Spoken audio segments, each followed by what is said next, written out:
I am 92 years old, and I have sat in rooms where grown sons and daughters stood beside a bed saying things they should have said 20 years before. And I am going to tell you exactly what those things are right now, before anything else, because I do not want you standing in that same room one day. Of course, dear, always trust your own heart and your own family in whatever you do. I can only share what I have seen and what I have lived.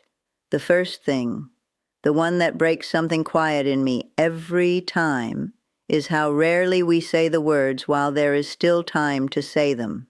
I think of my own son, Robert, who loved me. I know that now. I knew it then, too, somewhere. But for years he would visit and talk about the weather, about traffic, about anything at all except what was actually sitting between us.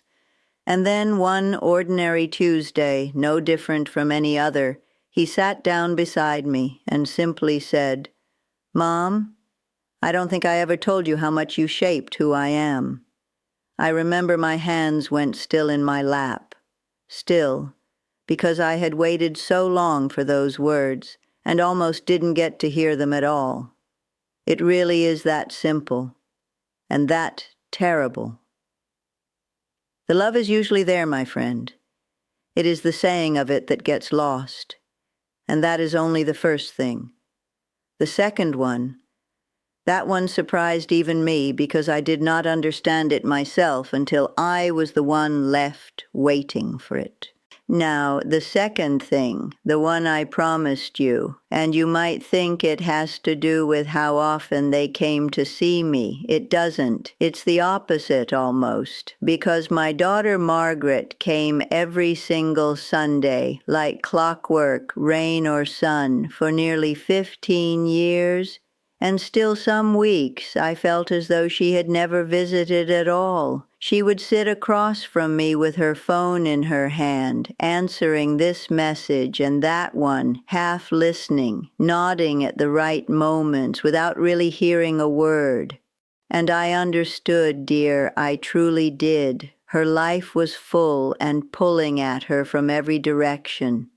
But I remember one Sunday she forgot her phone in the car. Just forgot it. And for 2 hours we talked the way we used to when she was small, about nothing important really, just life, just us. And when she left that day, she hugged me longer than usual and said, I should do that more often. She never said what that was.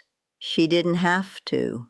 I think now, looking back, it is not the years of visits people remember when someone is gone. It is the handful of afternoons where someone was actually, fully there, truly there, not in the room only, but present in it. That is the part I wish I could tell every busy son and daughter, every grandchild rushing in and out. The time was never the gift. The attention was, and believe me, my friend, what comes next is the one that took me the longest to forgive, both myself and the people I loved.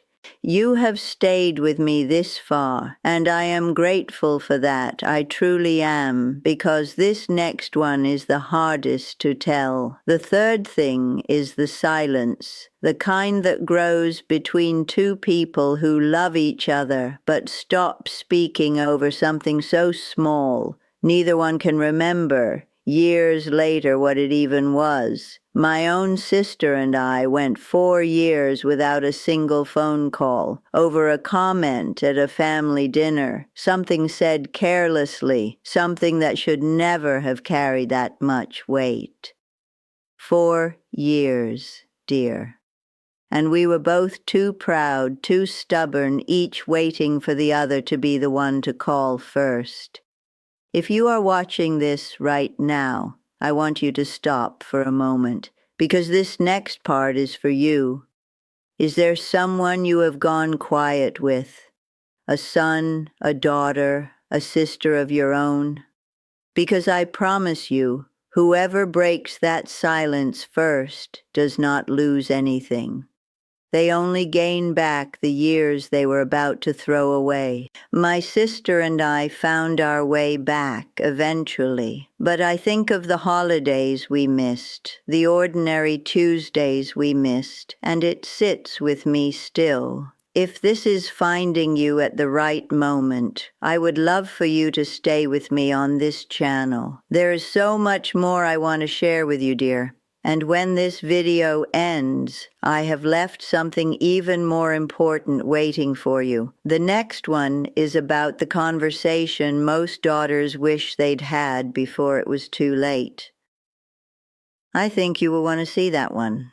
The fourth thing is the one that surprised me most, because I did not know I was carrying it until I was very old. It is this: nobody asked me about my life. Not really. Not who I was before I was anyone's mother, anyone's grandmother. I was a girl once, with a whole life ahead of her, dreams I never spoke of. A young woman who fell in love twice before I fell in love for good. And I waited years, dear, for someone to sit down and ask me who I had been. My granddaughter finally did, just last year.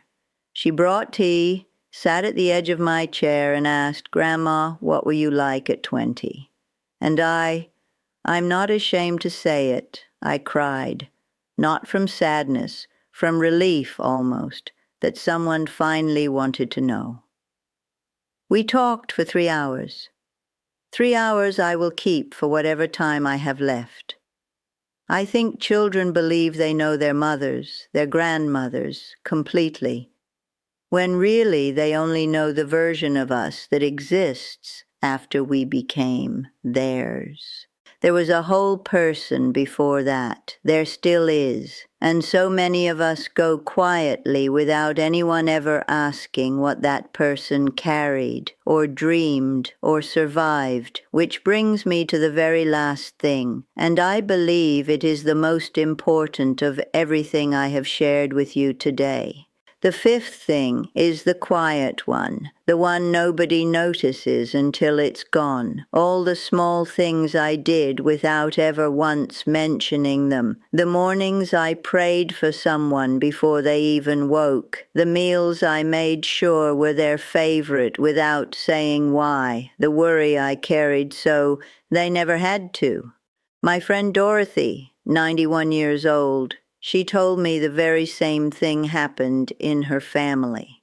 Her daughter found a box after Dorothy nearly passed on a few years back, filled with every report card, every drawing, every little note her children had ever given her, kept for 60 years.